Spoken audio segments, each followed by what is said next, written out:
मात्र एक नीति है। कौटिल्य, जिनको चाणक्य के नाम से भी जाना जाता है, छोटी सी एक कुटिया में रहते थे। इस देश के प्रधानमंत्री, एक विदेशी व्यक्ति आया, उसने कहा कि मुझे प्रधानमंत्री से मिलना है। कौन से महल में रहता है? उनका साहब महल नहीं, वो तो नगर की सीमा के पास एक कुटिया में रहते हैं। वो मिलने के लिए गया कौटिल्य से। कौटिल्य उस समय कुछ सरकारी काम कर रहे थे। एक लालटेन थी, दीपक जल रहा था, शाम का वक्त था। कौटिल्य ने उसका स्वागत किया और उस लालटेन को बुझा दिया और नई लालटेन जलाई। उसने कहा, ये आपने क्या किया? उसने कहा, ये लालटेन सरकारी तेल से जल रही थी।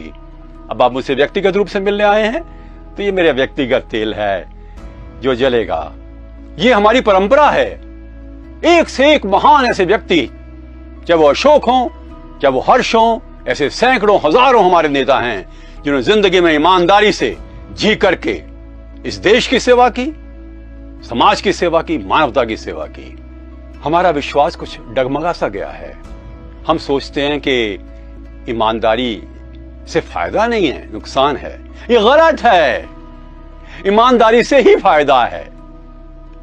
केवल यह मत मानिए कि ईमानदारी पैसों की होती है। हाँ, पैसों की होती है। आज से 2000 साल पहले बहुत महान एक संत थे, तिरुवल्लुवर। उन्होंने कहा था, पैसा कमाना चाहिए, प्रतिष्ठा मिलती है, परिवार का पोषण होता है, मानव सेवा कर सकता है धन से, पर ईमानदारी से कमाना चाहिए।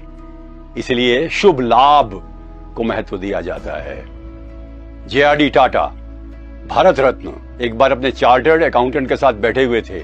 बहुत बड़ी रकम थी जो चार्टर्ड अकाउंटेंट साहब कह रहे थे हमारी बच सकती है यदि हम इसको इस ढंग से पेश करें। टैक्सेशन का मामला होता है ना। टाटा ने पूछा, क्या ये लीगल है, कानून के अंतर्गत सही है? चार्टर्ड अकाउंटेंट ने कहा, सही है। फिर उन्होंने पूछा, क्या ये नैतिक है? चार्टर्ड अकाउंटेंट चुप हो गया। टाटा ने कहा, नहीं, हमें ऐसी हजारों करोड़ रुपए की कोई भी इनकम नहीं चाहिए जो नैतिक ना हो। नैतिकता केवल एक ईमानदारी की परिभाषा लिए हुए जो धन से संबंधित है वो नहीं है। इसका एक सांगोपांग अर्थ है। हम अपने शरीर के प्रति ईमानदार रहें, मस्तिष्क के प्रति भी अच्छे विचारों के माध्यम से। गलत विचार ना आने दें। हमें अपनी प्रकृति पर नियंत्रण करना है, वो भी ईमानदारी है। खुश रहना ईमानदारी है, क्रोध ना करना भी ईमानदारी है। मां बाप की सेवा भी ईमानदारी है। पति पत्नी के बीच में निष्ठा का संबंध भी ईमानदारी है। बच्चों के प्रति प्रेम भी ईमानदारी है। वादे पूरे करना भी ईमानदारी है। देश सेवा भी ईमानदारी है। ईमानदारी है इंसान को अपनी आत्मा के अनुसार काम करना। ईमान और आत्मा के अनुसार काम करने वाला व्यक्ति कई बार भौतिक आकर्षणों के वशीभूत नहीं होता, अलग रास्ता अपनाता है। वो भीड़ का अंग नहीं होता। वो जो सही है वो करता है। What is right will be done by him or her and will not be tempted by worldly attractions. ऐसे व्यक्ति हैं जिन्होंने जीवन में कुछ सिद्धांतों का बचपन से ही पालन किया। गोपाल कृष्ण गोखले, गांधी जी के गुरु, बहुत छोटे थे, क्लास में एक सवाल का जवाब दिया, लिख कर लाए थे, और वही एक व्यक्ति था, बच्चा था, जिसने वो सवाल सही किया था। टीचर ने कहा, तालियां बजाओ। सबने तालियां बजाई। गोपाल कृष्ण गोखले रोने लगे। क्या बात हो गई? तालियां बज रही हैं तुम्हारे लिए?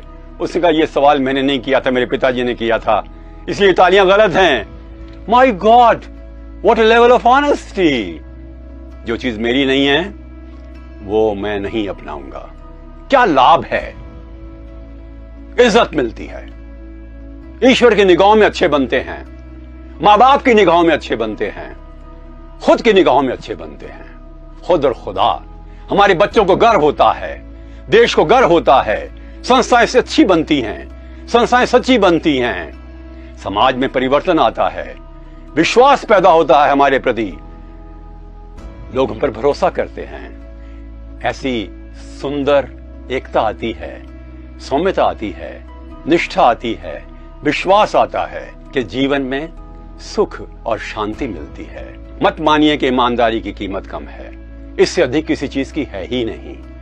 हम उनका सम्मान करते हैं दिल से जो ईमानदार हैं, नैतिक हैं, उच्च चरित्र के हैं, चाहे वो नेता हों, चाहे वो अजीम प्रेम जी, नारायण मूर्ति, रतन टाटा जैसे लोग हों, चाहे वो लाल बहादुर शास्त्री और सरदार पटेल जैसे लोग हों, जो ईमानदारी से जीवन व्यतीत करते हैं। हमें भी बनना है, उस रास्ते पर चलना है जो दुर्गम लगता है पर सहज है, सबसे आसान है, क्योंकि हम अपनी रोशनी से खुद ही अपना रास्ता रोशन करते हैं। ईमानदारी पर प्रश्न मत उठाइए, क्योंकि आप भी ईमानदार हैं और बने रहेंगे। एक बार राजस्थान के भूतपूर्व चीफ सेक्रेटरी श्री मोहन मुखर्जी से मैंने पूछा, सब ईमानदारी और बेईमानी में क्या फर्क है? वो बोले, जो चीज तुम अपनी मां से ना कह सको कि मां मैं ये करके आया हूं, वो करना मत। मैंने कहा, और अपनी बेटी से ना कह सके तो? सही कह रहे हो, जो चीज कहने लायक नहीं है वो करने लायक भी नहीं है। ईमानदारी के रास्ते पर चलने वाला व्यक्ति ईमानदारी का दर्शन अपने जीवन में आत्मसात करता है, और यही ईमानदारी है। नमस्कार।